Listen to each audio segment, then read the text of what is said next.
رحیم د وخت کې د باجوړ قومي امن جرګې ټول مشران نماینده جرګه دلته موجود ده. دا جرګه د باجوړ د 15 لک عوامو نماینده جرګه ده چې پکې قومي مشران، علما کرام، تاجران، صحافیان، ځوانان او د هر مکتب فکر سره تعلق لرونکي نماینده مشران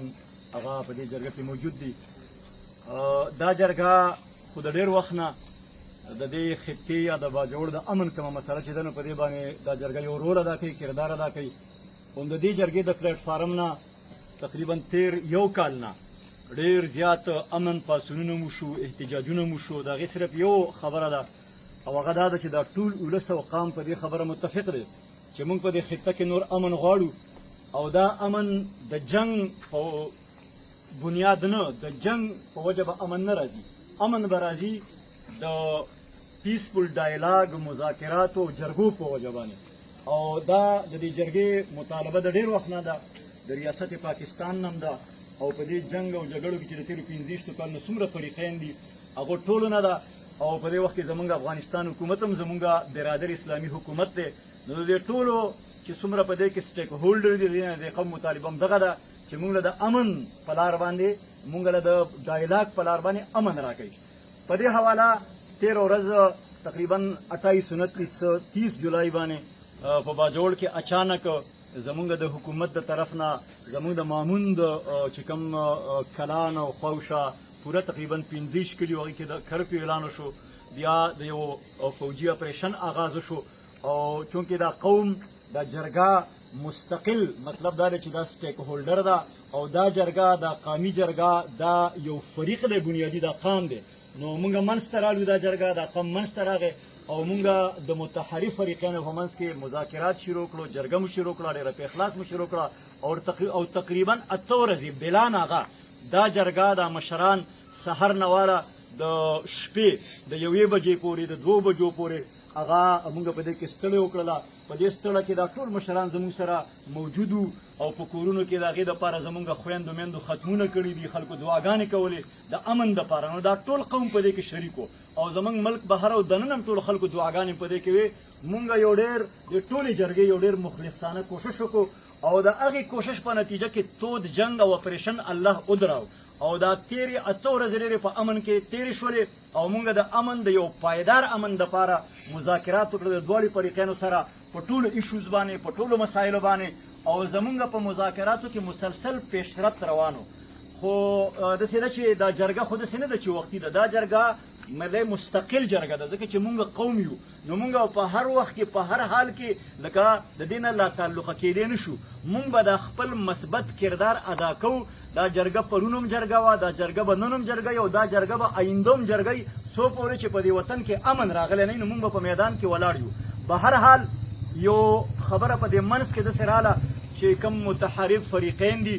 نو د هغوی د بعضې خبرو په وجه باندې چې هغوی دواړو یو مثبت دغه رول و د دې جرګې سره ښه خبره وه. خو بهرحال په دې حساسو مسلو کې کله کله داسې ډډلاک یا رکاوټونه را پیدا کېدی شي. نو پرون نه دېخوا یو رکاوټ په دې کې هغه را پیدا شوی و او هغه رکاوټ تر اوسه پورې موجود دی او مونږ کوشش کوو بیا هم چې مستقبل کې مطلب چې مونږ د خپل مثبت کردار د قومي جرګه هغه ادا کړي. خو په دې وخت کې بهرحال یو رکاوټ دی، هغه مونږ دواړو متحرف فریقینو ته سحر هم زموږ جرګه تللی وه. اوس مطلب دی چې مونږ سرکار او فوج سره هم خبره وشوله او هغوی دواړو فریقینو ته مونږ دا دغه وکړو چې تاسو د دې قوم چونکې په دې ټولو جنګونو کې متاثره قوم پاتې شوی دی او تباهي او بربادي د قوم شوې ده او دا قوم یو اهم سټیک هولډر دی، دا یو فریق دی. نو تاسو دغه ټول فریقین جنگ د مسلو حل نه دی، دا خو بالکل د ټول قوم هم فیصله ده، دا یو اټل حقیقت دی. نو زمونږ دغه متحرف فریقینو ته دا د دې قوم د طرف نه یو اپیل دی، دا ورته درخواست دی، دا ورته مشوره ده چې جنگ کې خیر نشته. نو تاسو د دې قوم په خاطر باندې تاسو مله چې ګزاره وکئ، تاسو برداشت وکئ او داسې نه چې د مخکې په شانې یو ځل بیا خدای مکه چېرته مطلب چې جنگ جوړ شي او د هغې په نتیجه کې دا زمونږ غریب ولس دا مطلب دا دی چې دوباره د سختو سره د کړاوونو سره د تکلیفونو سره او د مرګ جوړې سره مخامخ نشي. بهرحال موږ ته دواړو فریقو دا ډاډګیرنه راکړې، یقین دهاني راکړې ده چې مطلب دا دی خدای مکه د جنگ په صورت کې به هم د دواړو فریقونو طرف نه دا یو ښه پیغام دی چې قوم ته په هغه کې موږ کوشش کوو چې تکلیف نه وي، د هغوی دا پیغام دی. الله دې وکړي چې هغه په دې خپله خبره باندې، په دې خپل کمیټمنټ باندې، په دې خپله وعده باندې قایم او دایم پاتې شي. بهرحال زموږ د دې ټول قوم دا یعنې فیصله ده، دا تجربه ده چې جنگ تباهي دی، جنگ بربادي ده او په جنگ کې هیڅ خیر نشته دی. نو دغه فریقینو نه بیا هم زمونږ دا چې زموږ ریاست فریق دی او زموږ مرورونه فریق دي، د هغوی نه مطلب چې د یو حده پورې موږ د افغانستان حکومت هم په دې کې درخواست کوو دا قوم چې د افغانستان حکومت زموږ برادر اسلامي حکومت دی او د قبایلو د پاکستان نه زیاتې قربانۍ د افغانستان دپاره ورکړي دي. نو د افغانستان حکومت دې په دې کې یو مثبت رول ادا کړي او دا لویه مسله دی د ډایلاګ د لارې نه، د جرګو د لارې نه، سفارتي لارو نه باقي پاکستان حکومت او افغانستان خپل کردار ادا کړي او موږ دا قوم د دې عزم اعلان کوو چې موږ په میدان کې یو او زمونږ د دې قومي جرګې نه چې دا د باجوړ نه واله د وزیرستانه پورې دا ټول قوم دی، د چتراله پورې موږ دا باجوړ دا قوم دا ولس دا قومي جرګې په دغه امن پروسس کې هر قسم کردار ادا کولو ته تیار یو. سبا د دې زمونږ د صوبې حکومت وزیر اعلی صاحب هم دا د باجوړ قومي امن جرګه غوښتې ده هم په دې مسله باندې به هلته مزید انشاءالله هلته به مشوره کیږي، هلته به خبره کیږي. الله دې وکړي چې دا مسله د دې لویې مسلې د دایمي امن دپاره یو لار راوځي، یو خبر راوځي او زمونږ کوشش هم دا دی چې دا ټول قوم دا زمونږ